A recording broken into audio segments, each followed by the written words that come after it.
We are heading towards a Thucydides trap. Whenever there's a rising power in the world that challenges an established power, the outcome is often war. Over the last 500 years, 12 out of the last 16 times this happened, the outcome was war. And we currently have a trade war between the US and China. So what will happen next and why is this happening? You may have heard the term, nobody wins in a trade war. That's certainly true, and it often comes down to economics. If we use the example of the Peloponnesian War, Sparta in ancient Greece was the power, with powerful soldiers like Gerard Butler, for example.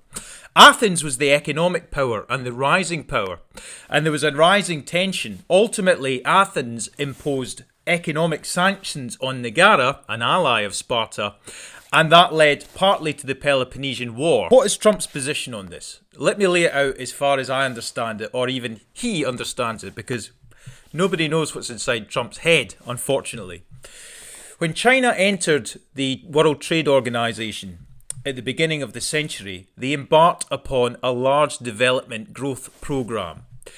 China had low wages, a low welfare state, low pensions, and they used a lot of their government revenue to encourage and promote industry and exports. And it worked as intended. The people lived in poverty. But China grew rapidly, growing 10% a year for 2 decades. The result was that China started to have a significant trade surplus against the rest of the world. And as we know nowadays, everything is made in China. That's why. And in the West, we've moved more into the tertiary sector or the service sector, where most of the jobs are. There's less jobs in the primary sector as a result. Industry has moved abroad. So, what is Trump trying to do?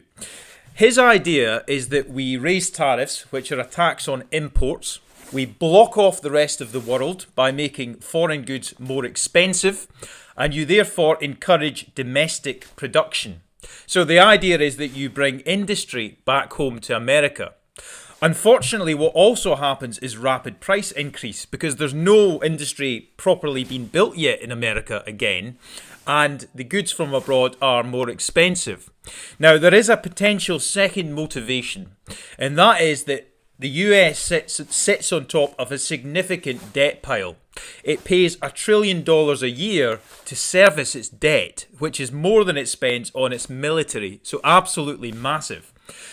Potentially, the second option is that you raise these tariffs and you crash the economy. And that recession forces the Federal Reserve to cut interest rates, which then allows Trump to renegotiate the debt interest payments at a lower rate. That's a theoretical idea of what he might be doing. He might not know any of that. We don't know. Now, whether that's on his mind, we don't know. We do know that it's about bringing industry back home at the very least.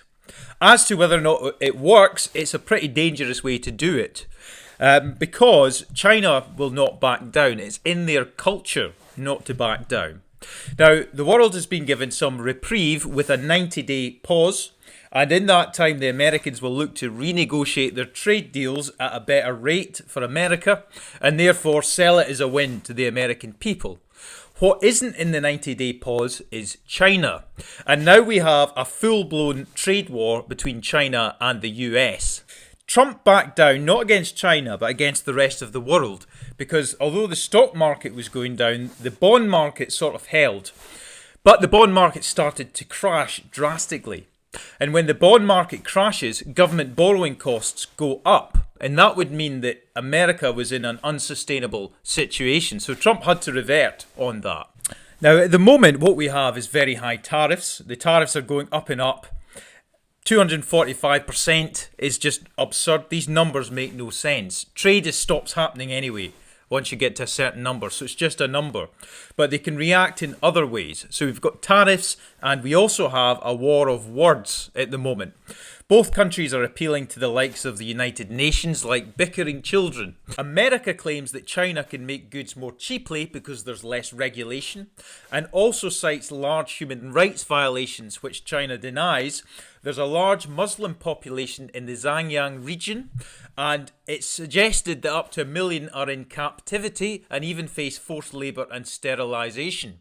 On the other hand, China claims that America is destabilising the global system and also breaking World Trade Organization rules, so the war of words is heating up.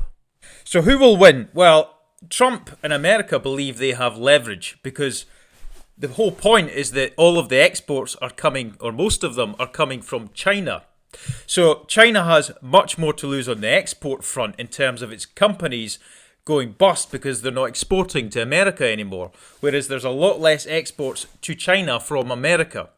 But that is just one facet.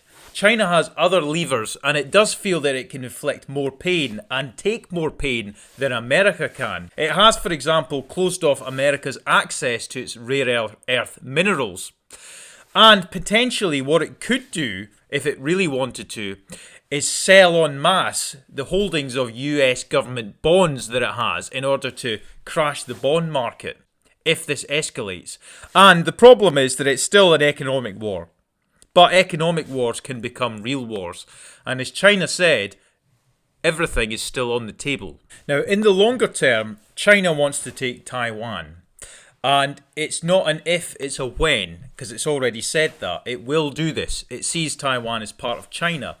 The problem is that a lot of the world's semiconductors are made in Taiwan. And we're in a very digital world now, and they are very important. And America is very much aware of this.